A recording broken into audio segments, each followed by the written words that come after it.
mga kababayan, ngayon punta naman po tayo dito sa napanood nating vlog ni Best Nino Barsaga, mga kababayan. Patungkol po doon sa naging reaksyon niya na kung saan ipapatumba nga ni Sara etong si PBBM at eto pong si etong si House Speaker Romualdez at saka si First Lady Lisa Marcos, mga kababayan. So ngayon pakinggan natin to. Saan dinala ni Vice President Sara Duterte? Nagsusumingaw ang mga ebidensya laban sa tanggapan ng Office of the Vice President. Maganda Normal to. ba sa isang Vice President ang magsalita ng salitang mo? Normal po ba yan? Edukadang tao ang ating Vice President.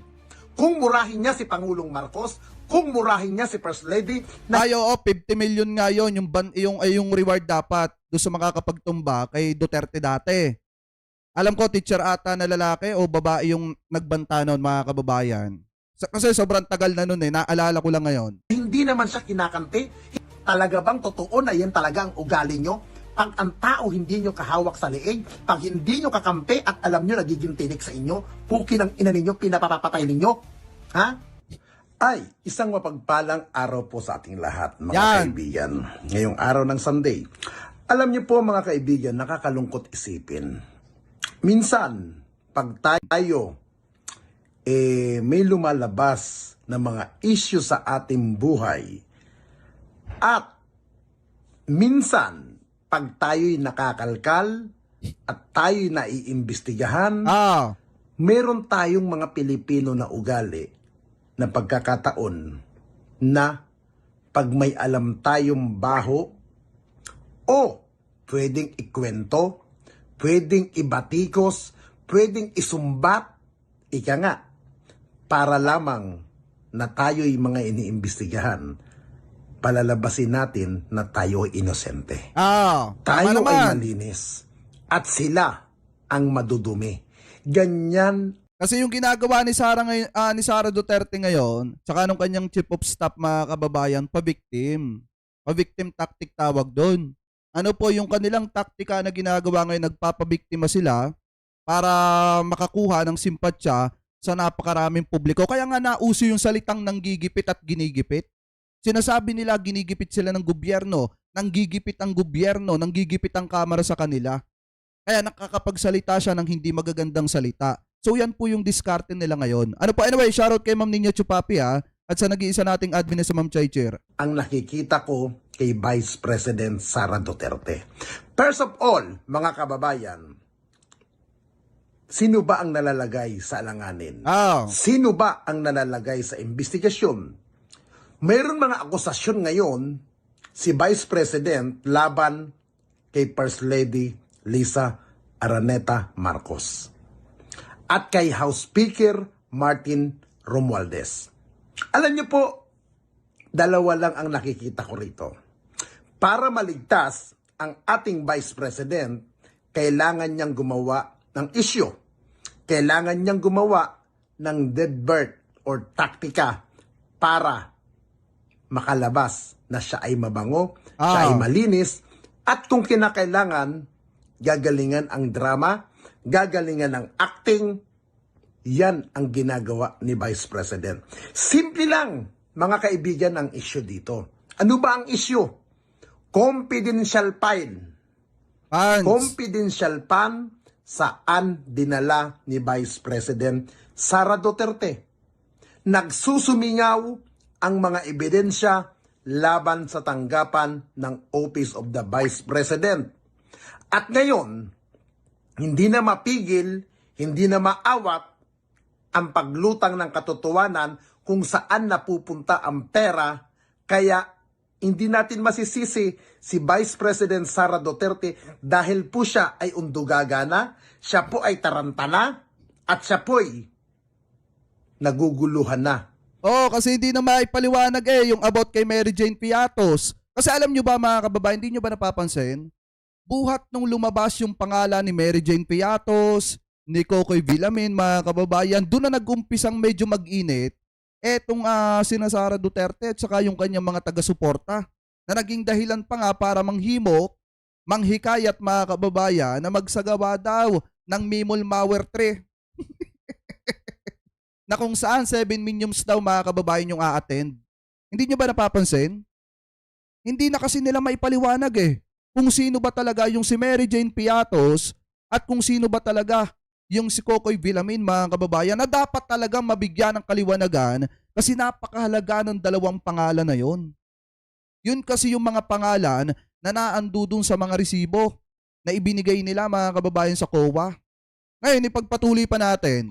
Dahil alanganin na siya. Kaya po ngayon, kung ano-anong mga taktika at kung ano-anong mga akusasyon ang inilalabas niya laban sa First Family para lamang maikubli niya ang tunay niyang ginawang pagkakasala. Ganyan ang ginagawa ng ating Vice President. Tandaan po natin, normal ba sa isang Vice President ang magsalita ng salitang putang ina mo? Normal po ba yan? Edukadang tao ang ating Vice President. Kung murahin niya si Pangulong Marcos, kung murahin niya si First Lady na hindi naman siya kinakante, hindi naman siya pinakikialaman, nagkataon lamang ang ating First Lady na si First Lady Lisa Araneta Marcos nagsalita lang ng kanyang saloobin. Siguro, hindi nagustuhan ni BP Sara. Ayun, nagdamdam na yung ali. Nagdamdam na ang ating Vice President. At ngayon, kinaiinggitan niya si First Lady. Tama. Kung ano-anong mga pinagsasabi niya na gusto niya atang sirain ang buhay mag-asawa ng ating First Family. Ito ang problema kay BP Sara. Sinasabi mo, mali ang mga akusasyon laban sa iyo. Sinasabi mo, sinisiraan ka ni House Speaker Martin Romualdez. Yan ang mga akusasyon mo. Pero, ano ang ginagawa mo, putang ina mo, na BP Presidente ka? Kaya nga. Umating ka ba? Nag-out ka ba? Nagsalita ka ba? In-explain mo ba? Kita niyo mga kababayan na lahat ng tao sinasabi ganito. Dapat mag-under oath itong si Sara Duterte dyan sa kamera. Umattend sa kamera. Kasi yan lang naman talaga mga kababayan ang hinihiling ng lahat. Lalo na ng mga kababayan nating Pilipino. Paliwanag mo lang kung saan mo dinala ang pera ng taong bayan. Ganun lang kasimple. Pagka naman napatunayan niya na wala ka talagang kasalanan or wala naman nga talaga kayong nilabag sa paggasta ng pera ng mamamayan, o di tapos na ang lahat ng to. Wala na mga dramang ganyan. Di ba mga kababayan, napakasimple lang. Ganun lang kasimple. Harapin niya lang. Ay akala ko ba matapang? Etong si Vice President Sara Duterte. O bakit hindi harapin ang kamera? Palalabasin niya pa mga kababayan na hindi naman daw siya tinatanong. Kaya ayaw na daw po niyang umatid ng kamera. Paano ka tatanungin? Ayaw mo nga mag-under oath. Di sana kung nag-under oath ka, matatanong ka. Ganun lang kasimple yan. Ngayon ipagpatuloy pa natin. Kung saan mo dinala ang pera na nakalaan sa tanggapan mo bilang confidential fund, hindi mo ginawa. Bagos, puro ka kuda sa media. Ano kakala mo? Ikaw lang ang marunong magmura ng putang ina? Ikaw? Ha? Putang ina mo rin. Ha? Bilang butante. Ha? Hindi ako nagiging masaya sa'yo. Tandaan mo, nagiging luka-luka ka na, hindi mo kaya pamunuan ng national. Ang sakit nito mga kababayan kasi si Nino Barsaga, kaalyado nila to. Dati nilang kaalyado to. Kaso nga lang ang katuwiran ni Nino Barsaga mga kababayan, hindi siya pwedeng maging vlogger ng kung kanino. Kailangan lagi pro-government. Laging gobyerno yung sinusuportahan niya. Minsang naging kaalyado nila to. Nung panahon na si Duterte ang nakaupo mga kababayan. Kasi nga, kung matatandaan nyo, di ba bago bumaba ng pwesto, etong si Duterte bilang presidente, bago siya palitan ni PBBM, ang sabi niya, suportahan ninyo ang gobyerno. Suportahan ninyo ang gobyerno. Ang nakakalungkot kasi dito, pagkatapos sabihin ni Duterte na suportahan ng gobyerno, sila naman ang hindi sumuporta ng gobyerno. Kaya nga yung ibang mga vlogger na sumusuporta dati kay Duterte, talagang sinuportahan ng gobyerno kasi yun ang sabi ni Digong. Tapos ngayon, kaya yung mga vlogger na sumusuporta kay Digong ay hindi na bumalik sa kanya kasi nga siya mismo yung lumabag sa kanyang pakiusap sa taong bayan. Kasi siya mismo yung hindi sumuporta sa gobyerno. Ngayon, ipagpatuloy pa natin. Bagay sa'yo ang local. Totally. Sa Davao nga, ang daming issue rin laban sa inyo. Di ba? Oh. Ang laki din ng confidential fund. Tama. Ngayon, putang ina mo kang vice president ka para lang mapagtakpan mo ang iyong baho, ang iyong ginawang issue dyan sa confidential fund na puki ng ina mo ka. Gumagawa ka ng mga derbert na taktika para pagtakpan ang kagagahan mong hayop ka. Ngayon, magbabanta ka na ipapapatay mo ang Pangulo, ipapapatay mo si First Lady Lisa Raneta Marcos, at ang House Speaker of the House, ipagbabanta mo, ipagpapatay. Dahil, bakit? Dahil gawain nyo ba? Talaga bang totoo na yan talaga ang ugali nyo? Pag ang tao hindi nyo kahawak sa leeg, pag hindi nyo kakampi at alam nyo nagiging tinik sa inyo, puki ng ina ninyo, pinapapatay ninyo. Oh. Ha? Ganyan kayo, kawalang Kasi pinapakita na nila yung kulay nila, mga kababayan, na pag hindi talaga nila kaalyado, pag hindi nila mahawakan sa leeg, ganito na. Mismong nagbanta na nga si Sara, di ba? Kaya nga mga kababayan, yung mga inaakusa sa kanila, dito kina Digong, yung about sa pagkuha ng buhay ng tao, sa ginagawa ni Sara, parang pinapatunayan niya na totoo talaga.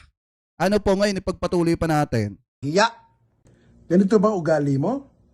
Ha? Pag ikaw, alam mo, nalalagay ka sa alanganin at alam mo, nagiging tinik sa lalamunan mo, ganito ka ba magbanta sa mga kalaban mo? Ha? Yung parang aso na ipapapatay mo? Ganyan ba? Tama ang sinabi ni Liz Cañas, kung magpapatay ang ama mo, ay ganun-ganun na lamang.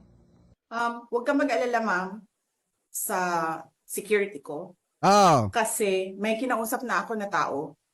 Sinabi ko sa kanya, kapag pinatay ako, patayin mo si BBM, si Lisa Araneta. ano, nag-iiyakan na ba yung mga ano dyan? Yung mga taga-suporta ni Digong? Nag-iiyakan na ba kayo? Medyo masakit bang ibalik yung pagmumura ni Sara? Eto putik mga kababayan. Yung sinabi ninyo dito na PI kang vice president ka. Sakit nun. Lalo na kung ikaw ay didisit na solid na makakapakinig ka. Sakit nun. Para kang sinilihan ng ano. Di ba mga kababayan? Ngayon kung titingnan pa natin na ito pa. At si Martin Romales. No joke. No joke. Nagbilin na ako, ma'am. Pag namatay ako, sabi ko, huwag ka tumigil hanggang hindi mo mapatay sila. And then he said yes. Ah. Putang ina ninyong lahat. Martin Romualdez, Lisa Marcos, Bongbong Marcos. Ngayon sasabihin mo na ikaw ay naaawa sa iyong mga OBP official Yan. dahil sa sila ay ginigisa ang kinwisyon at sila ang pinapatawag o napapasight in contempt ng Kongreso, o inaaawa ka pala. Bakit hindi ikaw ang humarap sa pagdinig? Tama. Lahat ng tapang mo, lahat ng angas mo, at lahat ng yabang mo, doon mo dalhin sa hearing para nasasagot na ng diretso ang mga katanungan patungkol sa confidential funds. Hindi yung ganyan ka na tinatakbuhan mo ang mga katanungan at umiiwas ka sa pagdinig. Huwag kang plastic at impokrita na kinakawaan kuno ang mga tauhan mo. Dahil ang totoo ay inuutusan mo sila na sila ang humarap at magpaliwanag dahil ikaw ay takot. Ikaw ay umiiwas sa matanong at mahuli sa lahat ng ninanakaw mo at pandarambong mo sa confidential fund. Tama si Speaker Martin Romualdez. Humarap ka, Inday Lustay, Sara. Ganun kasimple, wala nang paligoy-ligoy pa. Humarap ka, magpakita ka, at personal kang magpaliwanag sa kamera. Ipaliwanag mo kung sino ba si Mary Grace Piatos. Huwag kang magmangmaangan na wala kang alam kung sino siya, kung sino ang nag-imbento sa kanya at kung saan napunta ang pera. Walang maniniwala sa'yo. At saka mga kababayan, dun sa pagkakasabi niyang no comment siya, about doon sa nangyayaring mga resibo, yung pagkakasabi niyang no comment siya, doon pa lang mga kababayan, hindi na siya naawa doon sa kanyang mga empleyado. Kasi kung talagang ikaw ay may malasakit sa mga empleyado mo nung tinanong ka about doon sa mga resibong doon sa mga resibo na may mga pangalan ni na Mary Jane Piatos, ni na Kokoy Villamin, dapat may masasabi ka eh. Kasi opisina mo yan. Yung DepEd, departamentong hinawakan mo yon. At yung mga katanungan ito, pumapatungkol ito doon sa mga panahon na ikaw pa ang namumuno dyan sa DepEd, ikaw pa ang sekretarya ng DepEd, at doon sa mga panahon na kumukuha kayo ng confidential funds ng opisina mo. Dapat may alam ka dyan. Imposibleng wala kang alam dyan. Kaya nga nung nagsabi siya ng no comment, doon pa lang hindi na siya naawa sa mga empleyado niya. Ano po ngayon, ipagpatuloy pa natin. Inday Sara, na hindi mo alam kung sino ang mga signatory o mga pumirma sa mga cheque o voucher. Humarap ka kasama ang mga opisyalis mo at sabay-sabay kayong magpaliwanag sa Kongreso. Inday Lustay, hinihintay ka namin at ng Kongreso. Itigil mo na ang pag-iwas at pagtatago. Hinahantay ng sambayan ng Pilipino ang paliwanag mo about sa confidential fund mo. Ayan. Ano kayo ngayon? Masakit ba na ibalik yung pagmumura ni Sara Duterte kay Sara? Masakit ba na ulit-ulitin ng mamamayan na humarap ka sa kamera, ipaliwanag mo kung paano na nalustay ang pera ng mamamayan, idepensa mo, kung alam mo na sa sarili mo, tama yung ginawa mo na paglustay, may pinagdalhan ka, may accomplishment ka, ipakita nyo. Kasi ang taong bayan, gigil na ngayon na naghihintay ng kasagutan ninyo. Kasi the more na iniiwasan ninyo ito, the more na nanggagalaite at nanggigigil ang taong bayan sa inyo.